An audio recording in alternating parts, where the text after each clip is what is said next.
Manusia adalah makhluk ciptaan Tuhan yang paling sempurna. Ia memiliki akal dan juga budi. Dengan akalnya, manusia menciptakan berbagai hal yang mempermudah kehidupannya di dunia. Tetapi kadang akal itu membuat manusia lupa akan Tuhannya. Dalam film ini diceritakan bahwa manusia telah berhasil menemukan tempat tinggal baru. Mereka mengatakan bumi sudah tidak layak lagi untuk ditinggali. Mereka menciptakan robot-robot untuk membantu petualangan manusia. David adalah sebuah robot yang sangat pintar. Ia diberi kemampuan untuk berpikir layaknya manusia pada umumnya. Sekilas tak ada yang membedakan antara David dan manusia biasa.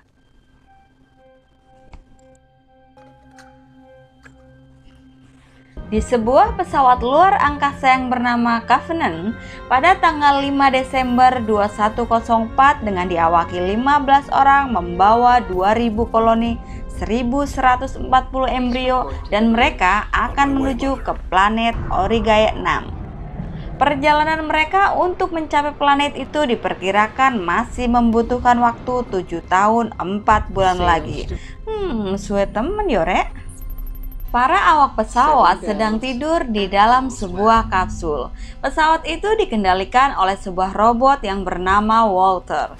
Ia dibantu oleh sebuah sistem komputer yang mereka beri nama Ibu. Pesawat itu kini sedang mengisi bahan bakar. Walter memastikan bahwa semuanya aman. Hingga tiba-tiba ibu memberitahunya bahwa terjadi sebuah ledakan. Ibu memerintahkannya untuk segera diatasi. Karena itu akan membuat pesawat kehilangan kendali. Baru saja Walter berjalan, guncangan dalam pesawat sangat hebat. Walter meminta ibu untuk membangunkan seluruh awak. Semua awak kini sudah terbangun kecuali Kapten Chekhov. Sistem komputer tidak bisa membangunkannya. Kapsulnya juga tidak bisa dibuka. Sehingga Chekhov pun terbakar. Dennis adalah wakil sekaligus istri Chekhov di pesawat itu. Ia sangat sedih. Kini pesawat itu dipimpin oleh Kapten Oram. Ia memberitahukan seluruh kru yang tersisa bahwa kita tidak boleh terus bersedih. Keselamatan seluruh koloni adalah yang utama.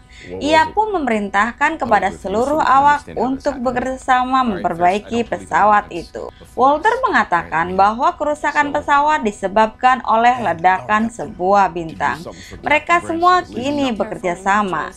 Dennis dibantu Walter memperbaiki salah satu sisi pesawat. Dennis yang masih sedih, ia mengatakan kepada Walter bahwa ia dan Chekhov bercita-cita untuk memiliki rumah di pinggir danau nanti jika pesawat itu sudah mencapai tujuannya. Kini Chekhov sudah tidak ada, jadi untuk apa lagi aku meneruskan misi ini? Walter mengatakan tugasmu sekarang adalah mewujudkan impian Chekhov. Sementara seorang teknisi memperbaiki sisi luar pesawat, ia dibantu oleh Faris. Pesawat itu kini kembali berfungsi 100%. Namun saat akan kembali ke dalam pesawat, tiba-tiba Faris menerima sinyal aneh dari luar. Ia tak dapat berkomunikasi dengan kru lainnya. Sesampainya di dalam, mereka memeriksa gangguan suara itu. Ternyata itu adalah gema musik. Mereka memerintahkan ibu untuk melacak sumber gema itu. Ibu mengatakan bahwa sinyal itu berasal dari sebuah planet nomor 4. Lokasinya tak jauh dari pesawat mereka. Planet itu menurut ibu sangat mirip dengan bumi, jadi layak untuk ditinggali. Jarak menuju ke sana hanya membutuhkan waktu 1 minggu. Sedangkan jika melanjutkan perjalanan ke planet Origae, waktunya masih 7 tahun lagi. Kapten Oram kemudian meminta pendapat awak yang lainnya. Mereka semua tak percaya telah melewatkan planet itu. Semuanya sudah diteliti, hingga akhirnya diputuskan untuk menuju ke planet itu. Daripada jauh-jauh menunggu 7 tahun lagi. Semua setuju kecuali Dennis. Ia mengatakan kepada Kapten Oram, kita telah meneliti planet Origae ini selama 10 tahun. Kita juga sudah memeriksanya dengan seksama bahwa semuanya aman di planet itu. Planet 4 ini sangat beresiko karena belum diteliti. Namun Kapten Oram membantah pernyataan Dennis. Ia mengatakan kita akan menelitinya karena di sana ada suara manusia dan komputer sudah menyatakan aman dan semua awak juga sudah setuju. Mereka mengirim beberapa orang untuk meneliti planet itu. Planet itu benar-benar seperti bumi, ada air dan juga pohon-pohon. Udaranya juga aman.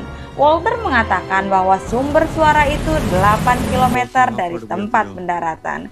Ia mengatakan kepada Dennis tempat yang tepat untuk membangun pondoknya.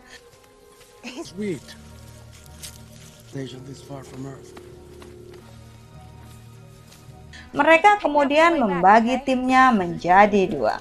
Ledward menemani Karin untuk meneliti ekologi, sedangkan Dennis bersama dengan anggota yang lainnya. Dennis mulai curiga ada sesuatu di situ, karena di sana tidak ada burung dan binatang lainnya. Pohon-pohon juga tumbang. Sementara Karin meneliti, Ledward istirahat sambil merokok. Tak sengaja ia menginjak sebuah benda berbentuk bulat. Lalu sesuatu berwarna hitam yang sangat kecil terbang masuk ke dalam telinganya. Benda itu masuk ke dalam pori-porinya. Begitu juga dengan Tom. Ia tak sengaja menyentuh benda yang sama di tempat lain. Lalu sesuatu juga masuk ke dalam hidungnya. Sementara itu, Dennis dan kawan-kawannya menemukan benda seperti sebuah pesawat. Ia menemukan sebuah kalung bertuliskan nama Dr. E. Shaw. Itu adalah Elizabeth Shaw, kapten yang memimpin sebuah pesawat yang hilang 10 tahun lalu, Prometheus. Mereka telah menemukan sumber suara itu. Sementara Ledward tiba-tiba merasa sangat lelah. Dia sakit, begitu juga dengan Tom. Mereka mengabarkan hal itu ke pesawat induk Covenant. Karin dan Ledward sudah sampai di pesawat. Ledward juga memuntahkan darah yang sangat hitam. Faris tak mau membantu Karin. Ia takut itu adalah infeksi. Ia memasukkan mereka berdua ke ruangan isolasi dan menguncinya. Punggung Ledward tiba-tiba meledak. Dari sana keluar sebuah makhluk yang sangat mengerikan. Sementara Faris tetap tak mau mengeluarkan Karin dari ruangan itu. Karin terus berjuang melawan makhluk itu dan Karin pun tewas. Kini makhluk itu berhasil keluar dan mengejar Faris. Makhluk itu sangat lincah. Tembakan Faris tak ada yang berhasil mengenainya. Bahkan tembakannya yang membabi buta malah justru membuat pesawat itu meledak dan terbakar. Kapten Oram sangat syok, sementara Tom juga mengalami hal yang sama. Dari mulutnya keluar makhluk yang sama. Makhluk itu menyerang mereka semua.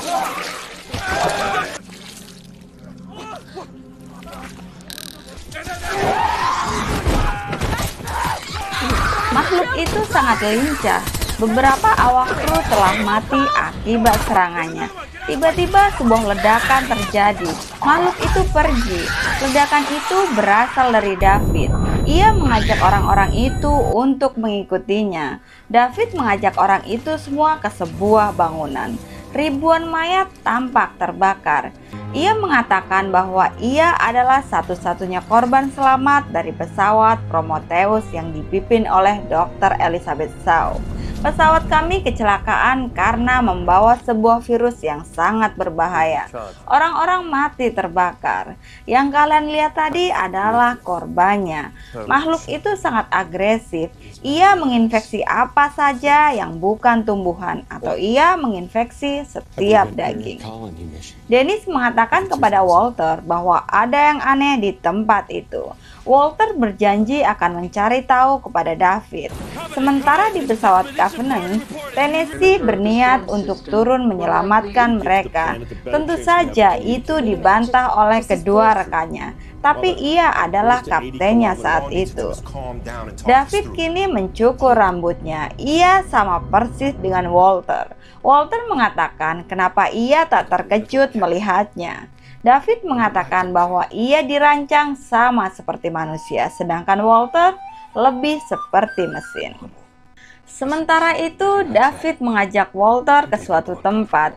Ia akan menunjukkan sesuatu. Di sisi lain, Danny dan juga Kapten Oram sedang beristirahat. Kapten Oram mengatakan kepada Danny bahwa ini semua salahnya. Seharusnya ia mendengarkan apa kata Danny. Tapi Danny mengatakan tak ada yang perlu disesali.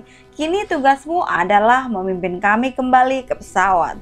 Mereka pun saling memberikan dukungan. Sementara itu, David menceritakan awal mula kedatangan mereka di planet itu. Ia menunjukkan makam Elizabeth Shaw. Pada saat pendaratan, aku mengalami kerusakan, lalu dia memperbaiki aku. Dia memperlakukan aku dengan sangat baik. Aku sangat mencintainya, sama seperti kau mencintai Dennis, begitu katanya. Tapi Walter menjawab, aku tidak mencintai Dennis, aku hanya menjalankan kewajibanku. Sementara itu, seekor alien menyelinap masuk ke gedung itu.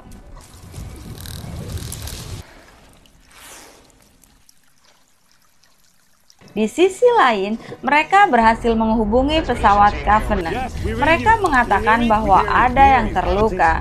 Tennessee sebagai petugas kapten memerintahkan ibu untuk turun, tetapi ia ditolak karena melampaui batas aman.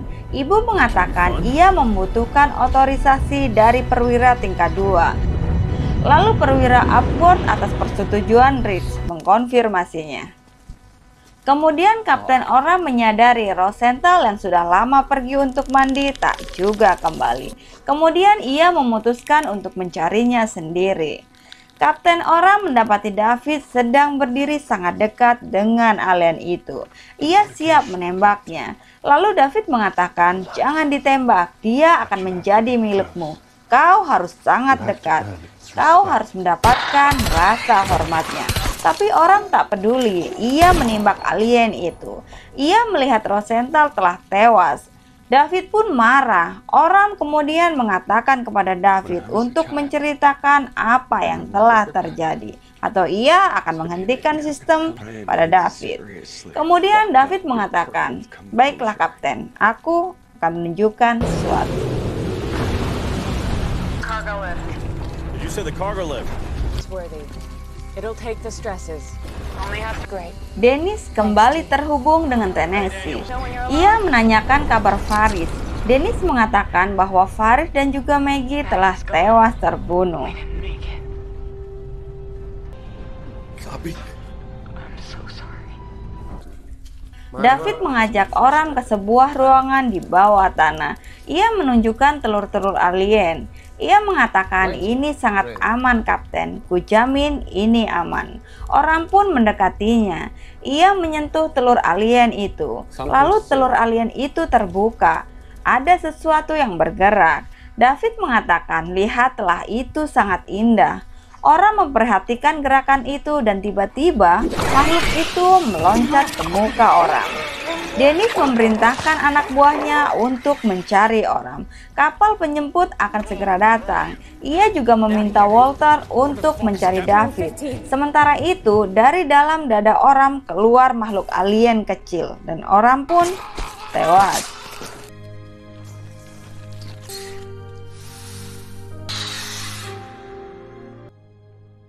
Setelah mencari ke sana kemari, akhirnya Walter berhasil menemukan David dan secara mengejutkan, tiba-tiba David membunuh Walter dengan cara menarik komponen di lehernya. Walter pun roboh. Sementara itu, Chris dan juga Lope sedang berusaha untuk mencari Kapten Oram. Lope melihat Oram sudah tewas, ia pun memanggil Chris. Tapi tiba-tiba alien itu muncul dan menyerang Lope. Tembakannya tak mengenai sasaran. Kini alien kecil itu menempel di wajah Lope. Chris yang sudah datang berhasil menyelamatkannya dengan menusuk alien itu. Tetapi dari atas, induk alien itu muncul dan membunuh Chris. Sementara Lope berhasil melarikan diri. Di sisi lain, Dennis belum mengetahui apa yang sedang terjadi. Ia menemukan gambar-gambar alien. David segera muncul dan menyerangnya. Ia hendak memperkosa Dennis. Tiba-tiba Walter datang menyelamatkannya. David tak menyangka bahwa Walter masih hidup. Mereka pun bertarung. Tapi David yang dirancang sama seperti manusia lebih unggul. Hingga akhirnya Walter berhasil merobohkan David. That's your choice now, brother. Which is it to be? Dennis dan Lope akhirnya bisa lolos. Tennessee berhasil mendaratkan pesawatnya. Saat mereka naik, Walter juga ikut naik. Tapi induk alien yang membunuh Chris juga ternyata ikut naik. Tennessee akhirnya memberitahu keberadaan alien itu. Dennis dan Lope pun terlibat pertarungan yang sangat sengit dengan alien itu. Dan berkat kecerdikan Dennis, akhirnya alien itu berhasil diatasinya. Kini pesawat sudah bergabung dengan The Covenant. Anggota kru yang tersisa saling membantu merawat luka. Tak lama setelah itu, ibu kembali memberitahu bahwa ada makhluk tak dikenal di dalam pesawat. Ia berhasil membunuh Rich dan juga perwira Upboard. Dennis memerintahkan Walter agar mengirim makhluk itu ke arah luar.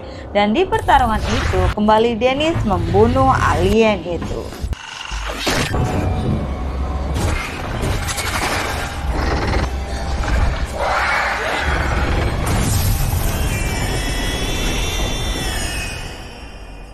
Setelah dipastikan bahwa pesawat bersih, seluruh kru akan kembali tidur di ruang hibernasi. Walter membantu mereka dan Dennis yang terakhir. Dan mereka tak pernah tahu ternyata itu bukan Walter. Itu adalah David. Ia ingin menjadi pencipta bagi para alien. Dan film pun selesai. Oke guys, itu tadi alur cerita dari film yang berjudul Alien Covenant. Semoga kalian terhibur ya. Jika teman-teman suka dengan film-film yang ada di channel ini, aku minta bantuannya untuk subscribe, like, share, dan juga nyalakan loncengnya ya, biar teman-teman gak ketinggalan video baru yang akan tayang setiap hari di channel ini. Aku Caca pamit undur diri. Wassalamualaikum warahmatullahi wabarakatuh.